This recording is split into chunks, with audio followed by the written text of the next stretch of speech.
Hello, welcome to another GK Beginning Band video. We're going to be working the saxophone today. Page 10, numbers 30 through 33. We're learning a new note today. We're also going to learn about the tie and learn a new time signature.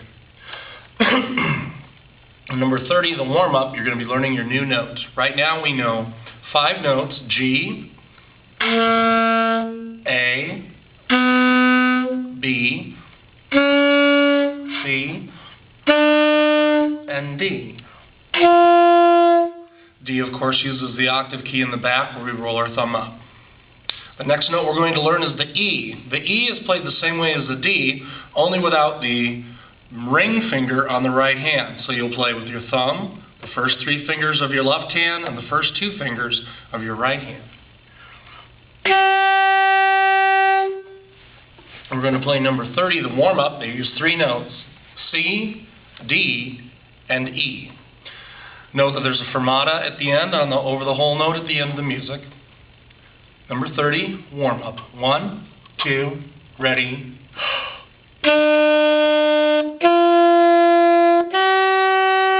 3.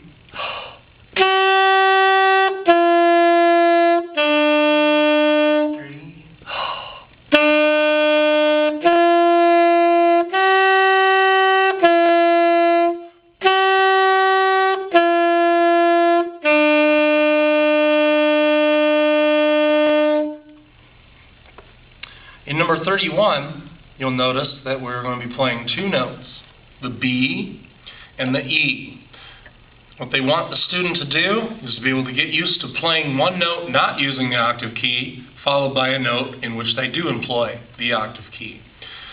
Your student will want to roll their thumb up, and if I can show you back from here, kind of like that. We don't want the student to pick up their finger. It'll make it too difficult to play faster passages later.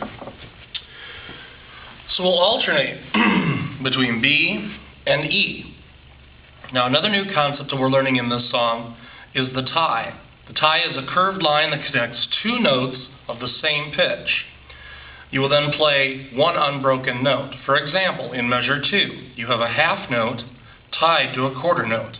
The half note is worth 2 counts, tied to the quarter note worth 1 count, which means the student is going to play 3 counts on that tied set of notes.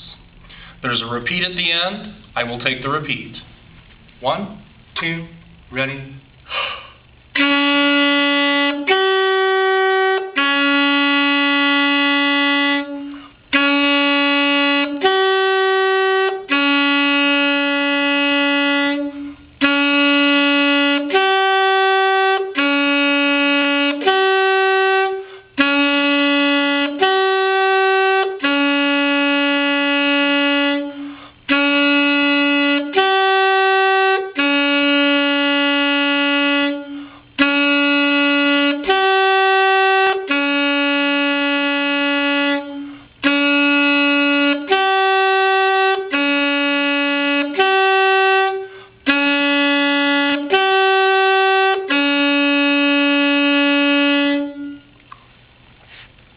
In number 32, Jolly Old St. Nicholas, we're going to be playing the E, D, and C over the first 4 measures and then move down to the lower notes in the last 4 measures. Note there's a fermata over the last note, which of course means to hold the note a little bit longer than normal. I will play the A line first, and then I will go back and play the B line. If you'll notice in measures 4, 5, and 6, not only are the notes different, but the rhythms are different. I believe this is the first time in our book that we've had a duet where we played different rhythms. So your student will have to make sure they're counting carefully and playing the correct duration of notes. When I play line A, you can play line A with me for a while, and then go and move to play line B when I play line A, and vice versa. I'll play line A right now, Jolly Old St. Nicholas.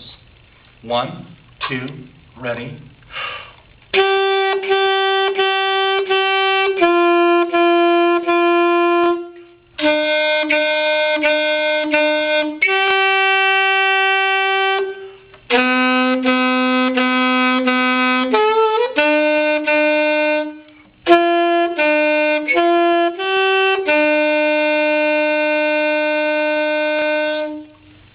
got a little squeaky in the last four measures, so I'll try that again. Starting in measure 4. If I make a mistake, if the student makes a mistake, you need to go back and try to fix the problem. I'll go back and work the last four measures. 1, 2, ready.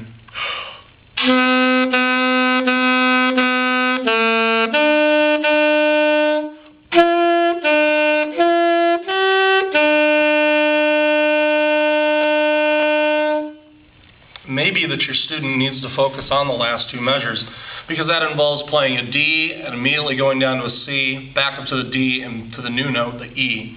So they may need to spend a little time playing the last two measures. Try playing it 3 times. If you can play it 3 times correctly, it should be all right to go back and try the whole song. I'll try the last 2 measures.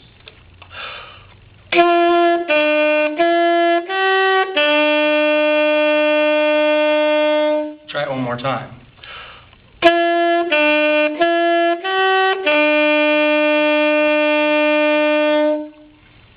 I seem to have got it.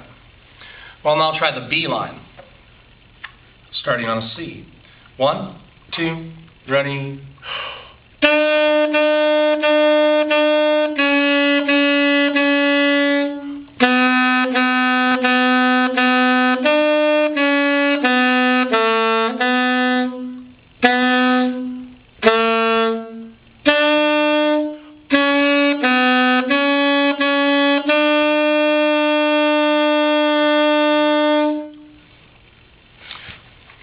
Number 33, Amigos, is in 2/4.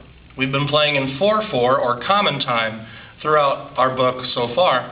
We're now moving to 2/4. 2/4, the 2 on top means there are 2 counts in each measure. The 4 on the bottom says that the quarter note gets 1 count. So our whole notes, or our half notes rather, are still going to be worth 2 counts, and our quarter notes are still going to be worth 1 count. There's just going to be fewer of them in the measure. As you can see in Amigos, at the end of the first line, or the 8th measure, there is no double bar line. We're to keep playing to the next line. And you're going to do that just like you read a story. You're going to read to the end of the line, and then you're going to move back to the left and down 1 line. You'll note that your ties are crossing the bar lines. It's one reason we have to use the ties instead of just a dotted half note when we want 3 counts. In this case, we can't put 3 counts in a measure, so we have to tie if we want to hold for more than 2. Number 33 starts on a B and uses the 6 notes that we will soon be experts at. Number 33, 1, 2, ready.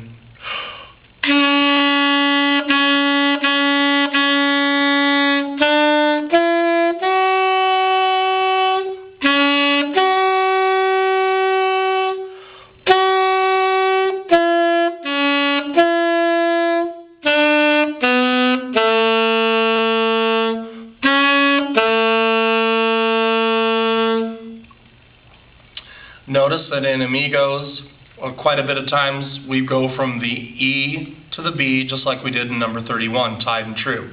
So if your student is adept at playing number 31, they should be able to play number 33.